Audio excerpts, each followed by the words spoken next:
Al millonario se le agotaban las fuerzas, hasta que la oyó decir algo que jamás habría concebido.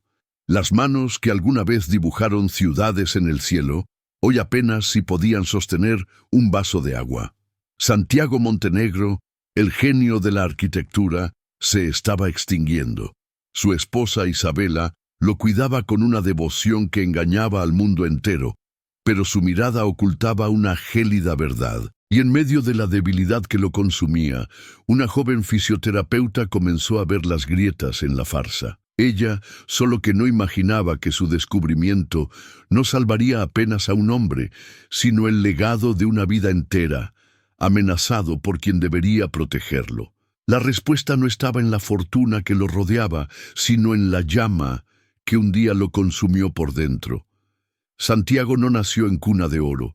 Era hijo de un carpintero y de una costurera, un muchacho que veía ángulos y líneas en todo. Sus primeros planos no fueron hechos en programas de computadora, sino en servilletas de papel de una cafetería barata, con un lápiz al que le sacaba punta con la navaja de su abuelo. Había una urgencia en él, una necesidad de sacar las formas de su cabeza y ponerlas en el mundo, como si cada dibujo fuera una promesa de que no sería olvidado.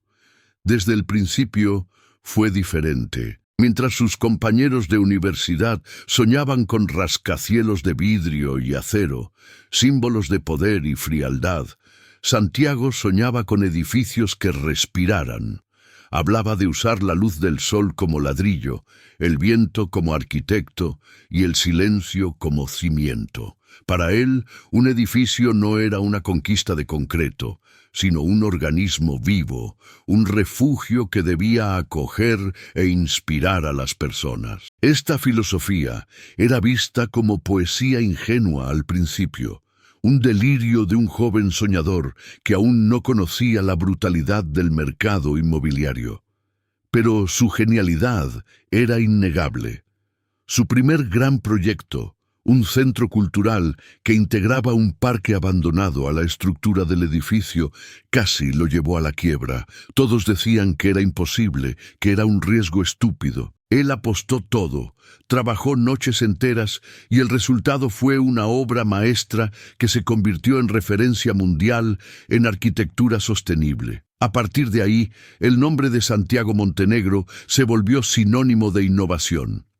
Él no solo construía, esculpía el horizonte. Cada contrato firmado, cada premio recibido, era la prueba de que su poesía, al final, era concreta y palpable.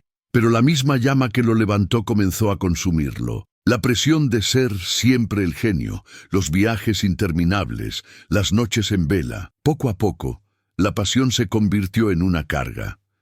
El brillo en sus ojos dio paso a un agotamiento profundo. Una apatía que el dinero no podía curar. Dejó de dibujar en servilletas, dejó de soñar con edificios que respiraban. Y fue en ese exacto vacío que Isabela, con su ambición silenciosa, encontró el espacio perfecto para crecer. Santiago se convirtió en un rey cansado en un castillo que él mismo construyó, pero que ya no reconocía como su hogar. Pero incluso en el invierno de su alma, una semilla se obstinaba en no morir, enterrada bajo capas de apatía y agotamiento. Era su verdadero y último deseo, la obra que daría sentido a todas las demás. Se llamaba Proyecto Arca. No era un edificio, era un ecosistema. Un santuario vertical pensado no para desafiar a la naturaleza, sino para fundirse con ella. La idea que lo atormentaba desde hacía más de una década era crear una estructura que pudiera, en teoría, sobrevivir aislada del resto del mundo. Un lugar que generara su propia energía limpia, que tratara y reciclara cada gota de su agua, que produjera su propio alimento en jardines verticales irrigados por un sistema que él mismo diseñó, inspirado en civilizaciones antiguas. Era una utopía, una locura genial, el tipo de idea que o cambia el mundo o destruye por completo a su creador. Para Santiago, en los últimos tiempos, parecía que estaba haciendo ambas cosas. En su oficina privada, cerrada bajo 7 llaves, decenas de cuadernos de tapa negra guardaban los secretos del arca. Eran años de investigación silenciosa, cálculos de ventilación cruzada que prescindirían del uso de aire acondicionado, estudios sobre paneles solares orgánicos que imitaban la fotosíntesis de las hojas, anotaciones sobre cómo el sonido del agua corriendo en canales internos podría afectar positivamente la salud mental de los residentes. Había viajado a desiertos para entender cómo los pueblos nómadas se protegían del calor y a selvas tropicales para observar cómo las copas de los árboles gestionaban la luz solar. Cada detalle era una obsesión, una pieza de un rompecabezas que solo él podía ver armado. Isabela veía aquellos cuadernos como el diario de un hombre obsesionado, un desvarío peligroso. Para Santiago eran el mapa hacia el futuro de la humanidad. El arca era más que un desafío técnico. Era su respuesta a un mundo que sentía que había ayudado a desfigurar. Miraba las ciudades y veía sus propios edificios, hermosos, premiados, pero fundamentalmente estériles. Monolitos de concreto que consumían ríos de energía y escupían contaminación. Él, el hijo del carpintero que veía a su padre construir muebles que duraban generaciones, que servían a un propósito claro, se había convertido en un creador de lujo desechable. El arca era su penitencia, su oportunidad de dejar atrás algo que no fuera solo bonito de ver, sino vital, algo que devolviera más al mundo de lo que le quitaba. Era la única obra que no quería que llevara el nombre Santiago, el arquitecto, sino más bien Santiago, el constructor, como su padre. Era su oportunidad de volver a casa, de reencontrar el propósito que se había perdido entre los contratos millonarios y los elogios vacíos de la alta sociedad. Pero ahora ese sueño era solo una tortura silenciosa. Los cuadernos quedaban en el estante, acumulando polvo. El archivo digital con los prototipos estaba protegido por una contraseña que él mismo, en su niebla de cansancio, sentía dificultad en recordar. Isabela, siempre práctica y eficiente, ya le había dicho a la junta de inversionistas que el proyecto era financieramente inviable, un delirio caro que necesitaba ser archivado para proteger la salud de la empresa. Y Santiago, sin fuerzas para debatir, no protestó. A veces, por la noche, abría una imagen del proyecto en la tablet, miraba las líneas perfectas, la promesa de un futuro mejor, y sentía un abismo infranqueable entre el hombre que era y el hombre que soñó aquello. El arca era su único puerto seguro, pero él estaba a la deriva, y la marea, controlada por manos que ya no entendía, lo llevaba cada vez más lejos de la costa. Fue en esa marea de desolación que una nueva presencia llegó a la mansión. No era un inversionista, un amigo o un pariente. Era Sofía, joven, callada, con una mirada que parecía ver a través de las apariencias, contratada por recomendación médica para mantener la tonicidad muscular de Santiago durante su severa crisis de agotamiento.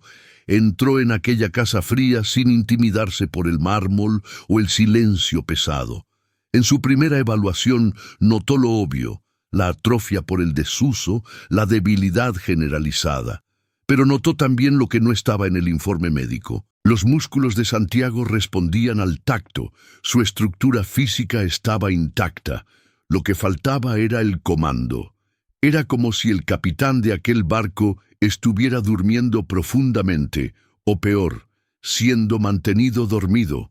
Los días se convirtieron en semanas, y Sofía, metódica y paciente, comenzó a registrar todo en su diario profesional, y un patrón aterrador comenzó a surgir en sus anotaciones. En las sesiones que ocurrían por la mañana, antes de que Isabela apareciera con una sonrisa impecable y la bandeja de vitaminas y suplementos, Santiago estaba más presente. Lograba sostener la mirada por 2, quizás 3 segundos. Un dedo de la mano se movió involuntariamente una vez cuando ella mencionó en voz alta el nombre de un antiguo arquitecto que él admiraba. Eran migajas de reacción, pero eran algo. Sin embargo, cerca de una hora después de la medicación matutina, la niebla volvía.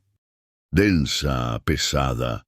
Sus ojos perdían el foco, la saliva se acumulaba en la comisura de la boca y cualquier respuesta, por menor que fuera, desaparecía por completo.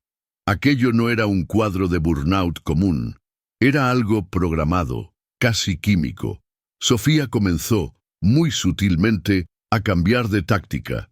Dejó de enfocarse solo en los músculos y pasó a intentar alcanzar la mente detrás de aquella muralla de apatía. «Este edificio de aquí», decía ella, señalando una maqueta en el estante del cuarto. «La forma en que la luz entra por esta rendija es simplemente increíble». ¿Cómo se le ocurrió? Hablaba sobre sus diseños, sobre la textura de la madera que elegía para los proyectos, intentando encontrar cualquier chispa de interés. Y fue entonces que Isabela, siempre vigilante, comenzó a intervenir. Aparecía en la puerta con una taza de té. «Sofía, querida, no lo sobrecarguemos, ¿sí?» El doctor fue muy claro sobre la necesidad de reposo mental absoluto. El tono era dulce como la miel, pero el mensaje era una orden. Isabela no la veía como una ayuda, sino como una variable descontrolada. Alguien que sin saberlo estaba empezando a hacer las preguntas equivocadas. La confirmación de sus sospechas llegó un martes lluvioso. Sofía llegó 20 minutos adelantada para la sesión de la tarde y la casa estaba en un silencio casi total. La puerta de la despensa, una pequeña cocina donde Isabela preparaba las comidas y los remedios de Santiago, estaba entreabierta. Movida por una intuición que le heló la espalda, se acercó de puntillas, sin hacer ruido, y vio. Isabela estaba de espaldas, completamente concentrada. Sobre la encimera de granito había 2 frascos. Uno era el polivitamínico caro, con la etiqueta de la farmacia y la prescripción a la vista. El otro era un pequeño frasco de vidrio oscuro, sin ninguna identificación, sin etiqueta alguna. Con la precisión de un cirujano, Sofía vio a Isabela abrir una de las cápsulas del frasco oficial, vaciar cuidadosamente parte de su contenido en el fregadero y rellenarla con un polvo blanco grisáceo que sacó del frasco clandestino.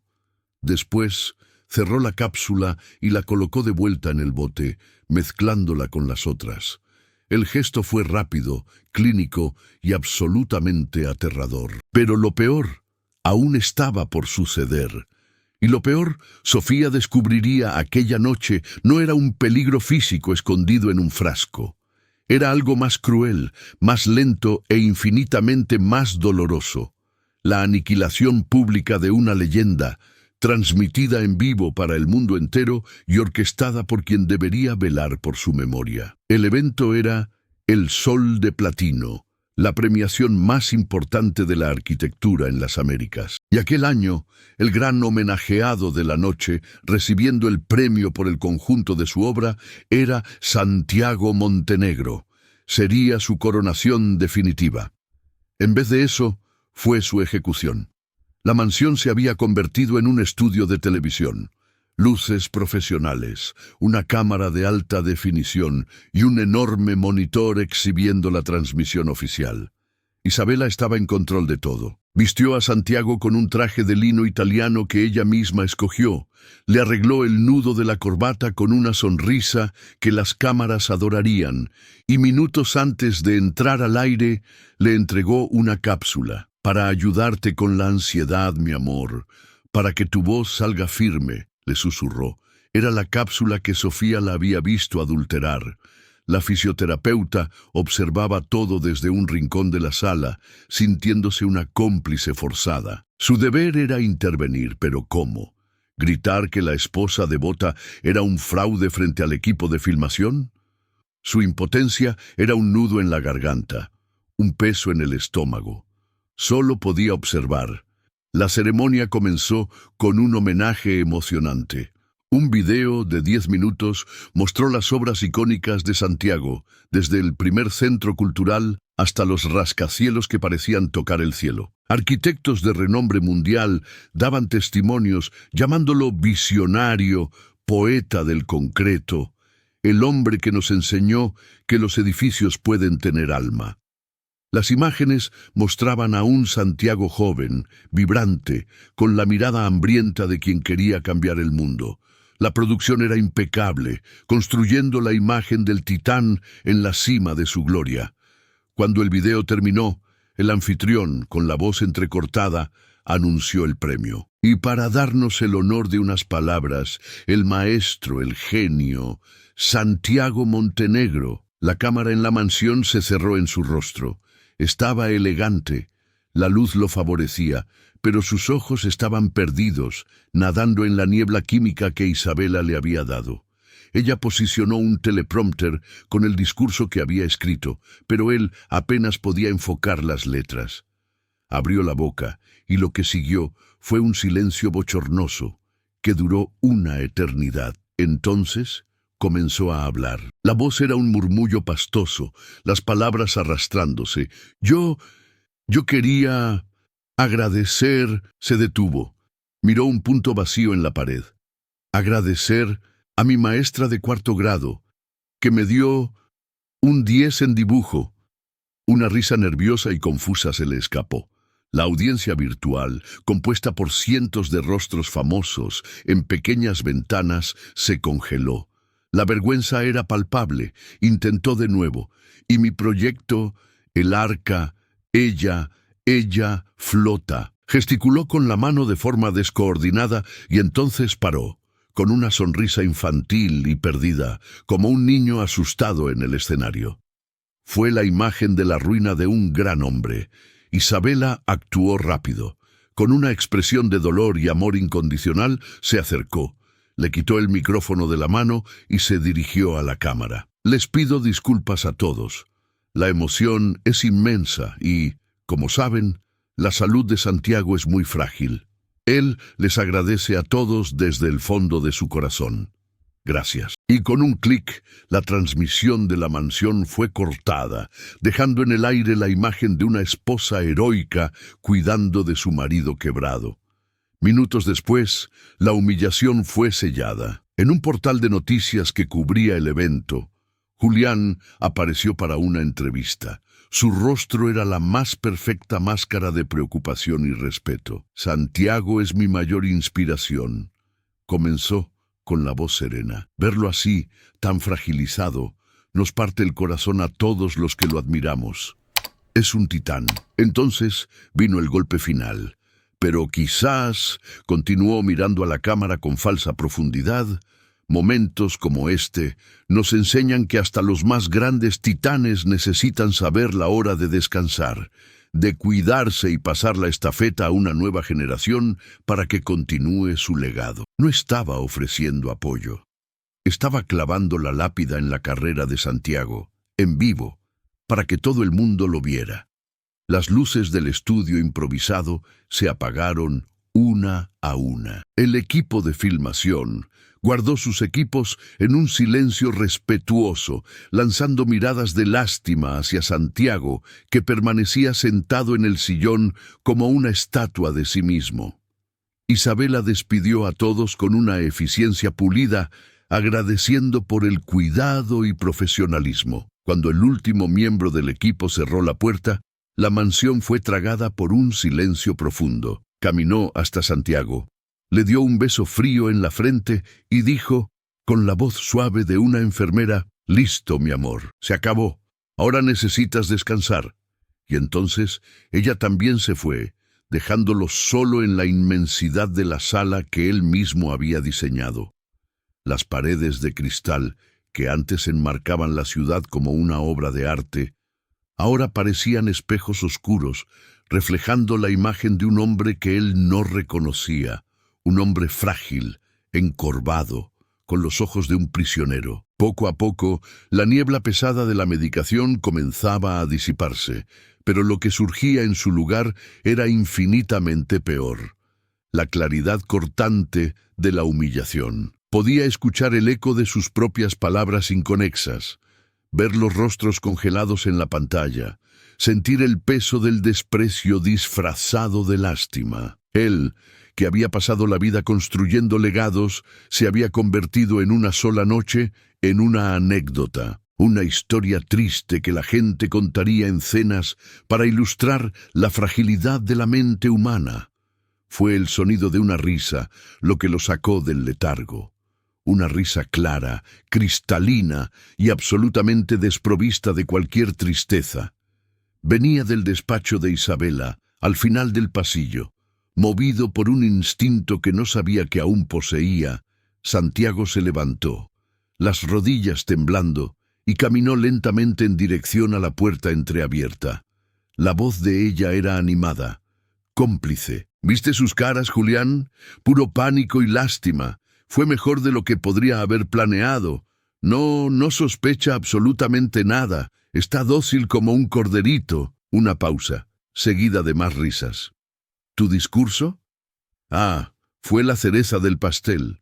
El heredero preocupado, hablando de pasar la estafeta. Fue una actuación de genio. Después de hoy, nadie en la Junta se atreverá a cuestionar cuando transfiramos el control total del proyecto Arca para ti. Creerán que le están haciendo un favor al pobre Santiago. Cada palabra era un golpe físico, pero no había dolor, solo un vacío helado que se esparcía por su pecho. La verdad no lo liberó, lo aniquiló. Se alejó de la puerta antes de que ella pudiera percibir su presencia y se arrastró hasta el centro de la sala. El piso de mármol, frío bajo sus pies, parecía el único elemento real en aquel mundo de mentiras. No sintió rabia, no sintió tristeza, sintió una ausencia profunda de sí mismo. El suelo no se había desvanecido. El suelo nunca había estado realmente ahí. Él era un fantasma, rondando los pasillos de su propia vida, una pieza en un juego que ni siquiera sabía que se estaba jugando. El gran arquitecto, el visionario, había sido demolido por dentro y la estructura que quedaba estaba hueca. Se deslizó por la pared y se sentó en el suelo, abrazando las rodillas, un rey depuesto en un palacio vacío. Mientras la oscuridad de la mansión y del alma engullían a Santiago, a kilómetros de allí, una pequeña luz se encendía en la pantalla del celular de Sofía. Volvía a ver la repetición de la patética escena del discurso, no con lástima, sino con una furia creciente. No veía a un hombre enfermo, veía a un hombre envenenado. Los síntomas eran demasiado claros. La disartria, la confusión mental, la ataxia, no eran de un agotamiento, eran de una intoxicación. Su juramento profesional, su brújula moral, su simple humanidad, todo gritaba dentro de ella. No podía ser la única en saber la verdad y no hacer nada. En un impulso, tomó su bolso y las llaves del auto. Diría que olvidó un equipo de medición, cualquier excusa serviría. Pero su motivo era otro. Era un presentimiento terrible de que el hombre que había visto ser humillado ante el mundo estaba ahora completamente solo, y que la próxima dosis de vitamina podría ser la última. Solo que no sabía que alguien estaba a punto de cambiarlo todo. ¿Alguna vez te has sentido silenciado, incluso cuando todas las miradas estaban sobre ti? ¿Alguna vez has tenido que tragarte la verdad, viendo al mundo creer en una mentira contada sobre tu vida? Si entiendes lo que es tener la voz atrapada ahí dentro, comenta "yo" aquí abajo, solo para saber que estás aquí conmigo y comprendes el tamaño de este dolor. Sofía entró en la mansión usando la llave de servicio que le habían dado para las sesiones. La excusa de haber olvidado un equipo estaba en la punta de la lengua, pero no fue necesaria. La casa estaba sumergida en una quietud anormal. Lo encontró en la gigantesca sala de estar, caído, sentado en el frío suelo de mármol, encogido contra un pilar de concreto aparente que él mismo había diseñado para que pareciera sostener el cielo. La pantalla de la TV, todavía encendida, mostraba el rostro presuntuoso de Julián en una entrevista. Al lado de Santiago, en el suelo, un vaso vacío. No lloraba. Parecía haber ido más allá de eso, a un lugar donde ni las lágrimas conseguían llegar más. Su mirada estaba fija en la nada, la expresión de un hombre que se había rendido. Cualquier otro profesional habría corrido, revisado el pulso, iniciado un protocolo de emergencia. Sofía no. Ella vio que el pulso que necesitaba ser verificado era el de su alma, y ese ninguna máquina podía medirlo. Entendió que el mayor peligro allí no era físico, era la rendición. En un silencio absoluto, caminó hasta el centro de la sala, arrastró un pequeño taburete de cuero y se sentó a algunos metros de él. No demasiado cerca para ser una invasión, no demasiado lejos para ser indiferente, y no dijo nada.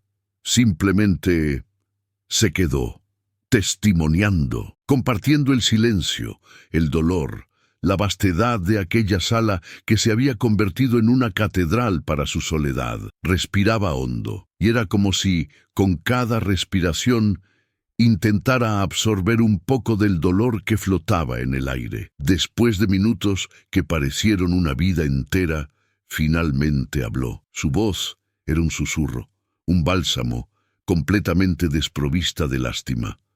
No dijo, todo va a estar bien. No dijo, sé lo que está pasando. Ignoró el desastre de aquella noche, el premio, la humillación. Sus ojos pasaron por las maquetas, por los libros de arte, y después se posaron en él, en el hombre en el suelo. Santiago, comenzó, y su nombre sonó casi como un rescate. Dígame una cosa, ¿qué fue lo primero que diseñó? No el primer edificio famoso que salió en una revista. Lo primerito de todo, aquello que nadie conoce, que quizás ya ni exista en papel, solo en su memoria. La pregunta era tan inesperada, tan radicalmente desplazada de la tragedia del momento, que consiguió lo imposible. Perforó la gruesa capa de apatía que lo envolvía. Él giró la cabeza lentamente, los ojos tardando en enfocarla, como si ella fuera una aparición. ¿Por qué le preguntaba aquello? ¿Por qué ahora? Su voz, cuando finalmente salió, era un raspar de hojas secas, débil por el desuso y por el dolor. Una casa en un árbol. Y entonces contó, con pausas largas, con la voz fallando, describió. Contó sobre una casa de 2 pisos en el viejo Guayacán del patio de sus padres, un refugio que construyó para su hermana menor, que le tenía miedo a la oscuridad. Contó del techo que hizo con placas de publicidad viejas que encontró en la calle, del sistema de poleas que inventó para subir y bajar un balde con galletas y cómics. Contó sobre la pequeña ventana que recortó en la madera, perfectamente alineada, para que el primer rayo de sol de la mañana le diera directo en el rostro. Y mientras hablaba, algo milagroso sucedió. Un músculo en su rostro, paralizado por el dolor, se movió. Un brillo, tímido y frágil, como la llama de una vela en medio de una tormenta, se reavivó en el fondo de sus ojos. Sofía no lo miraba con compasión, sonreía, genuinamente fascinada por la historia, como una niña escuchando un cuento. En aquel instante, en aquella sala fría, él no era el genio humillado, no era el paciente frágil, no era la víctima de una conspiración. Era el niño que construyó un refugio en un árbol para proteger a quien amaba, y, por primera vez en años, sintió que alguien finalmente lo veía de verdad. Al día siguiente, cuando Sofía llegó para la sesión, el aire en la mansión era diferente. Santiago ya la esperaba, sentado en un sillón cerca de la ventana, ya no encogido en el suelo. La miró cuando ella entró, y en el silencio que siguió, un pacto fue sellado. No necesitaron palabras. La mirada de él, todavía cansada, pero ahora con un enfoque determinado, decía, «Sé que tú sabes», y el sutil asentimiento de cabeza de ella respondía con claridad, Estoy contigo hasta el final. La alianza de ellos no se construiría con planes y susurros, sino con confianza mutua, el arma más poderosa contra un enemigo que los subestimaba a los dos. A partir de ese momento, la fisioterapia dejó de ser solo sobre el cuerpo. Se convirtió en la reconquista del alma. La prueba de fuego llegó con el desayuno. Como un reloj, Isabela entró en el cuarto, radiante, equilibrando la bandeja de plata. Tus vitaminas, mi vida, para darte fuerza. Colocó el pequeño cuenco con la cápsula y un vaso de agua en la mesita al lado de Santiago. Sus ojos observaban cada movimiento de él, una mezcla de cuidado escenificado y vigilancia. Sofía, que preparaba sus equipos en el otro rincón del cuarto, sintió el corazón acelerarse. Santiago tomó la cápsula. La miró por un segundo, un objeto tan pequeño que contenía el poder de anular a un hombre. La llevó a la boca, bebió un sorbo de agua, hizo un esfuerzo teatral para tragar y sonrió débilmente a su esposa. Gracias, querida. Isabela, satisfecha, le dio un beso en la frente y salió para su rutina de llamadas telefónicas. Apenas la puerta se cerró, Santiago inclinó la cabeza y, con la lengua, empujó la cápsula hacia la palma de la mano. Húmeda, pero intacta. Se la entregó a Sofía. Era un trofeo. La primera batalla ganada en la guerra silenciosa. Las sesiones de fisioterapia se convirtieron en la fachada perfecta para la rebelión. Para Isabela y para las cámaras de seguridad eran solo ejercicios de rutina. Para Santiago y Sofía eran sesiones de estrategia y renacimiento. Mientras ella lo ayudaba a estirar un músculo, le susurraba: respira hondo, siente la fuerza volviendo, no pueden quitarte esto. Y él, con el cuerpo todavía débil, comenzó a luchar. Y lo más importante, volvió a dibujar. Comenzó en secreto, con un trozo de carbón que encontró en un cajón, en un pedazo de cartón. Las primeras líneas eran temblorosas, vacilantes, la mano desacostumbrada, la mente aún turbia. Había días en que la frustración lo vencía. Miraba el dibujo, veía solo una sombra de su antiguo talento y arrojaba el lápiz lejos, el rostro tomado por la duda. «Ya no puedo», susurró un día, la voz entrecortada. «Claro que puede», respondió Sofía con una calma inquebrantable, recogiendo el lápiz del suelo.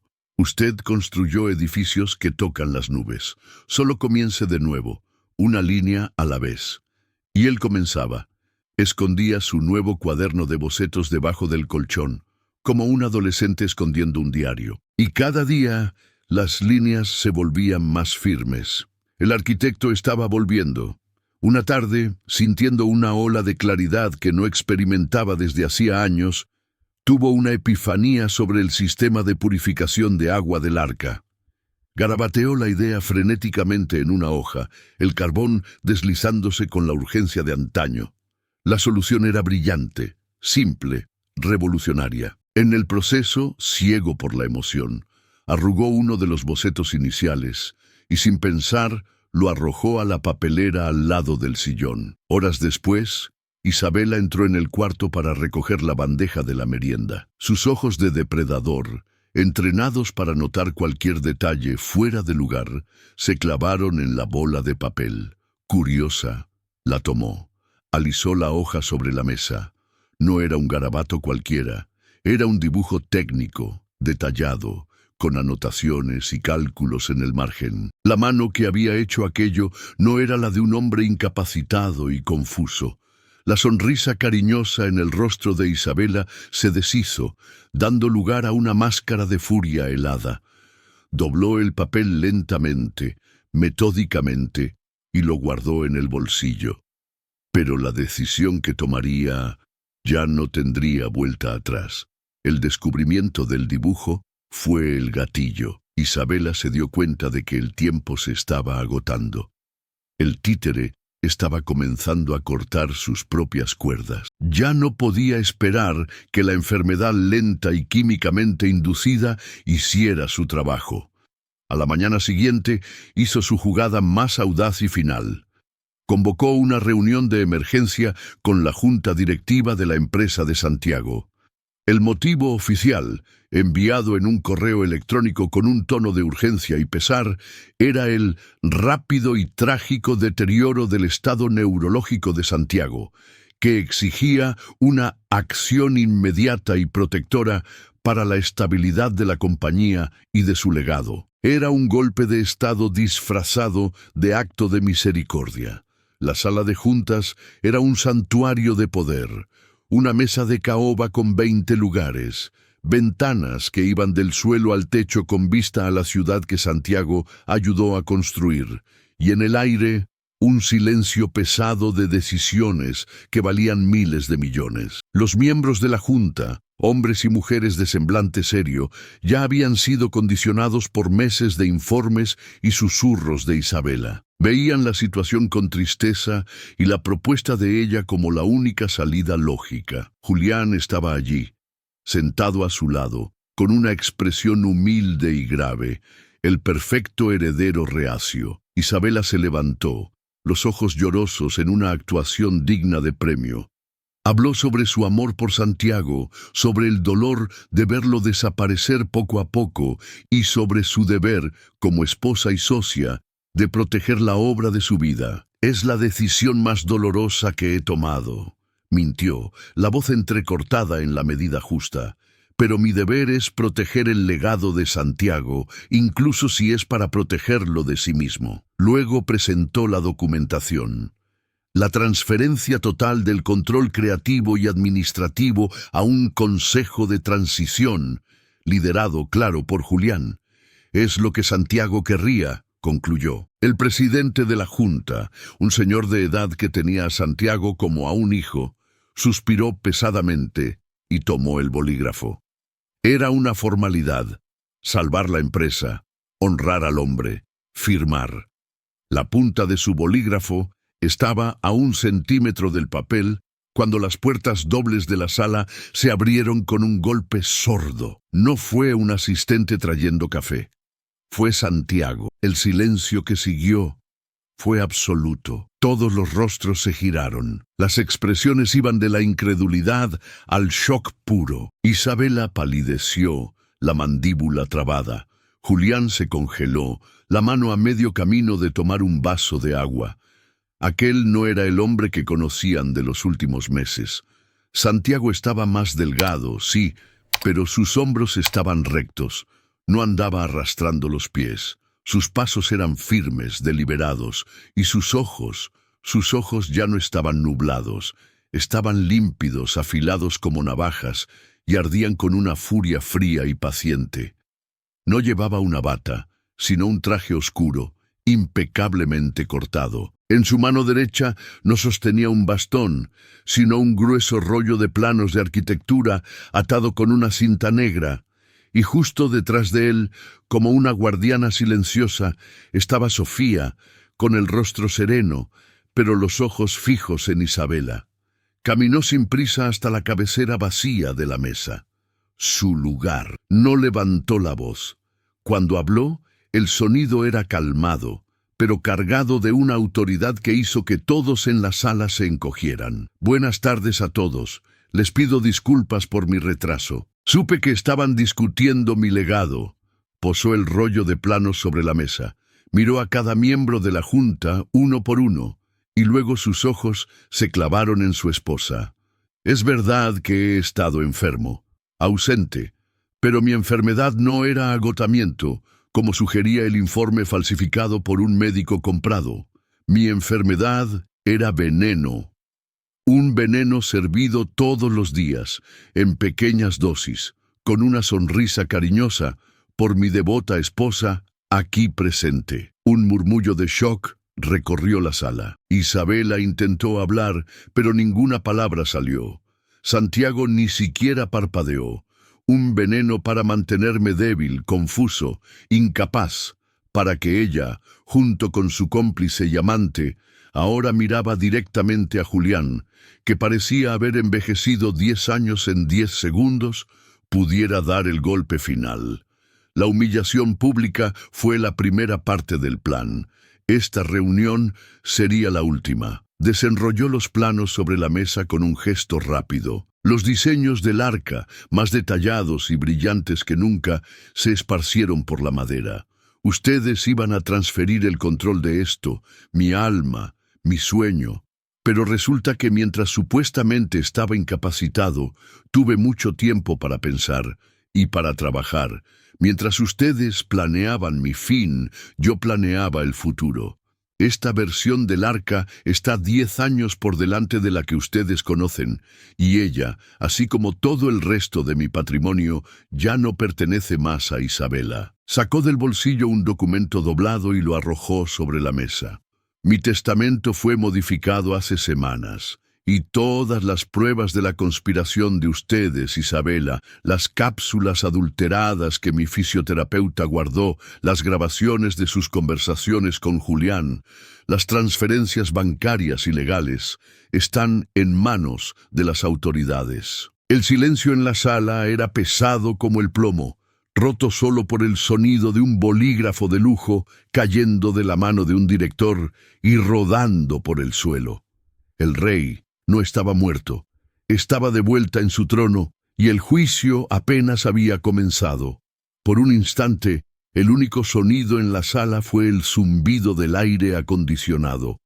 Los rostros de los directores eran máscaras de yeso, paralizados entre la comprensión y la negación. El bolígrafo del presidente de la Junta, caído en el suelo, parecía un artefacto de otra era, de un tiempo, 5 minutos atrás, en que el mundo todavía tenía sentido. Fue Isabela quien rompió el silencio, y no fue con un llanto de arrepentimiento, sino con un sonido gutural, una mezcla de risa incrédula y un sollozo de furia. «Loco», siseó, la palabra cortando el aire. Se volvió loco del todo, ¿lo ven?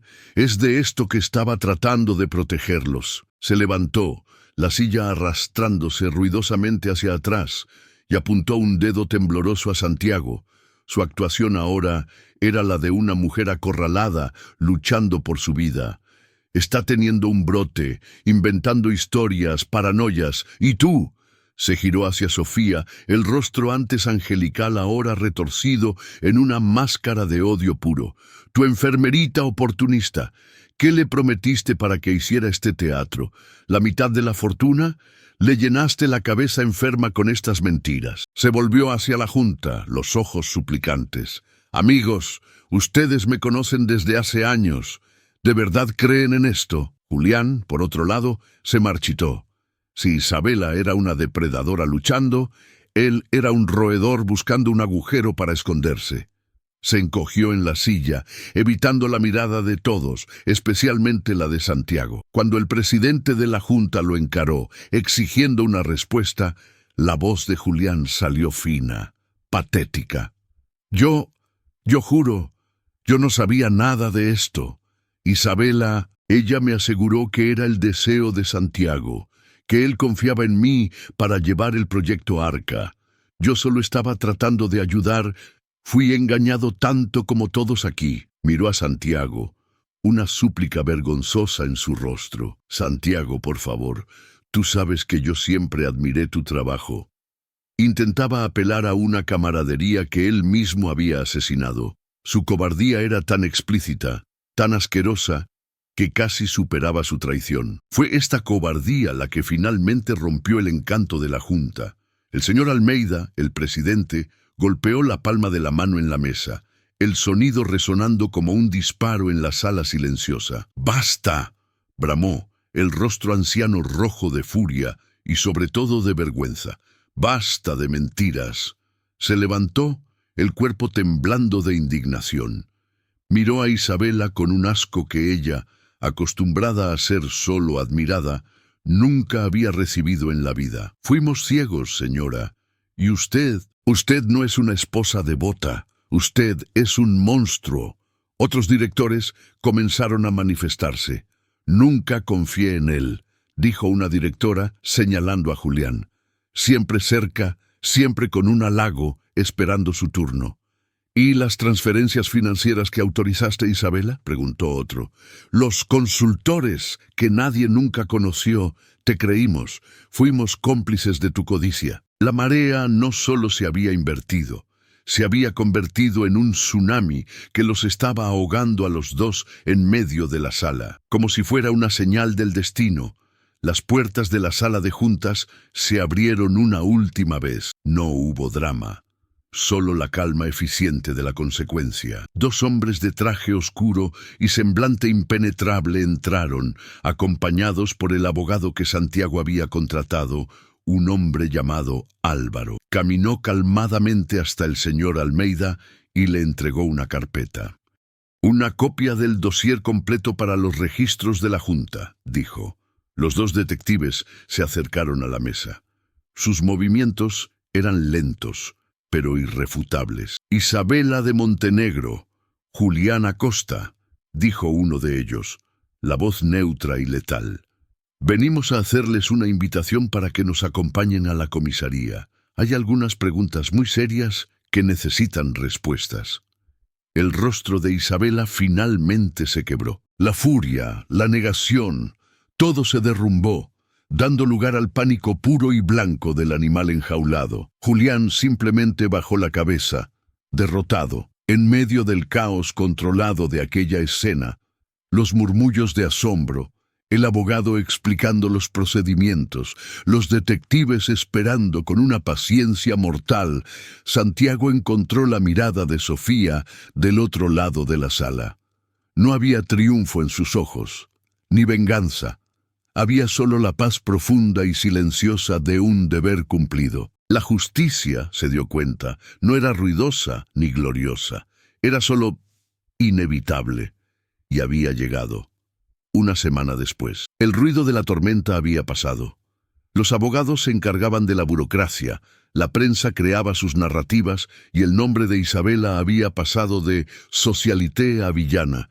Pero en el penthouse donde Santiago se recuperaba reinaba un nuevo tipo de silencio. Ya no era la quietud pesada y opresiva de la enfermedad, sino la calma limpia que viene después de que la fiebre finalmente pasa. Estaba de pie en el balcón, envuelto en una manta, mirando el sol ponerse y pintar el cielo de naranja y morado.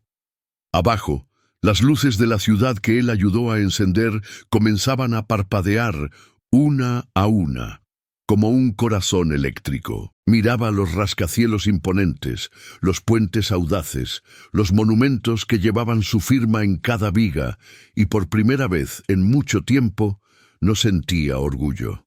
Sentía una compasión distante, como si mirara el trabajo de otro hombre. Fue allí, en aquel momento de quietud, que la verdadera lección se asentó en su alma. Isabela y Julián no fueron la causa de su caída. Fueron el síntoma. La enfermedad real, la que casi lo destruyó, era más antigua y había sido cultivada por él mismo. Había pasado 30 años construyendo un imperio para el mundo, pero se había olvidado de construir un hogar para sí mismo. Había levantado paredes para albergar a miles de personas, pero sus propias paredes internas estaban en ruinas, frágiles y huecas. El agotamiento, el burnout que él llamaba cansancio de fin de proyecto, no fue el resultado del plan de Isabela. Fue la puerta que él dejó abierta de par en par para que ella y su codicia entraran. Ellos no lo derribaron, solo empujaron a un hombre que en su arrogancia y soledad ya estaba bailando al borde del precipicio. Se perdió en la búsqueda de un legado de concreto y se olvidó de que el único legado que importa es la paz que se construye por dentro. Sofía se acercó en silencio, sosteniendo 2 tazas de té humeante. Se detuvo a su lado, simplemente observando la ciudad juntos. No era necesario decir nada. «Pasé toda la vida tratando de ser un titán», dijo él de repente, la voz calma, sin el peso del pasado. Creía que la fuerza era no tener debilidades, era ser inquebrantable como los edificios que diseñaba. Hizo una pausa, respirando el aire frío de la noche. «Ahora veo La fuerza de verdad es tener el coraje de mirar tus propias ruinas y decidir construir algo nuevo, ladrillo por ladrillo. Es saber pedir ayuda. Se giró hacia ella, y por primera vez había una pequeña y genuina sonrisa en su rostro. Tú no me curaste, Sofía. Me recordaste cómo se sostiene un lápiz. El resto... Miró de vuelta al horizonte. El resto es solo el trabajo de reconstrucción. Y en aquel momento no veía la ciudad como un conquistador, sino como un artesano, listo para comenzar, con calma y paciencia, su obra más difícil e importante, él mismo. En los meses que siguieron, el polvo de la explosión que Santiago causó en la sala de juntas comenzó a asentarse, revelando un nuevo horizonte. El juicio de Isabela y Julián fue rápido y brutal. Las pruebas eran irrefutables. Los informes toxicológicos de las cápsulas que Sofía guardó, las grabaciones de audio, los registros bancarios y el testimonio de miembros de la Junta. Ante la condena de la justicia y, quizás más abrumador, del desprecio absoluto del público y de sus pares, sus nombres fueron borrados de los anales de la arquitectura y de la alta sociedad. Perdieron sus licencias, sus fortunas y su libertad. Se convirtieron en fantasmas, una nota a pie de página en una historia sobre la que ya no tenían ningún control. ¿Y el arca? El arca renació de las cenizas, más fuerte que nunca. El escándalo, irónicamente, le dio al proyecto la visibilidad que el idealismo de Santiago por sí solo nunca consiguió. Inversionistas éticos, fondos de tecnología verde e incluso el apoyo del público abrazaron la idea con un fervor inédito. La Junta, ahora renovada y con una lealtad inquebrantable a Santiago, le dio carta blanca. Pero el nuevo líder del proyecto era un nuevo Santiago. Montó un equipo de jóvenes arquitectos e ingenieros idealistas, estableció horarios de trabajo humanos y se aseguró de que la salud mental de su equipo fuera una prioridad. El arca dejó de ser el sueño febril de un hombre solo para convertirse en el proyecto colaborativo de una comunidad que creía en un futuro mejor. Santiago nunca más fue el mismo, y esa fue su mayor victoria.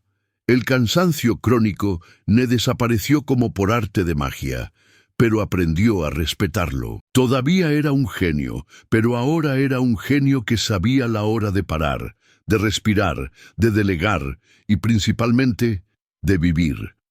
Cambió la mansión fría e impersonal por un apartamento más pequeño, más cálido, lleno de plantas y libros que no eran solo de arquitectura. Y Sofía, ella nunca más fue solo una fisioterapeuta. En una de sus primeras decisiones como presidente reincorporado de la Junta, Santiago creó un cargo para ella, uno que nunca existió en la empresa: directora de Bienestar y Ética. Su función era garantizar que la compañía, en su búsqueda de innovación, nunca más valorara más las estructuras que a las personas que las construían. Ella aceptó. No se convirtieron en una pareja de cuento de hadas, sino en algo quizás más raro y más fuerte. Dos sobrevivientes, dos amigos, que encontraron el uno en el otro un puerto seguro.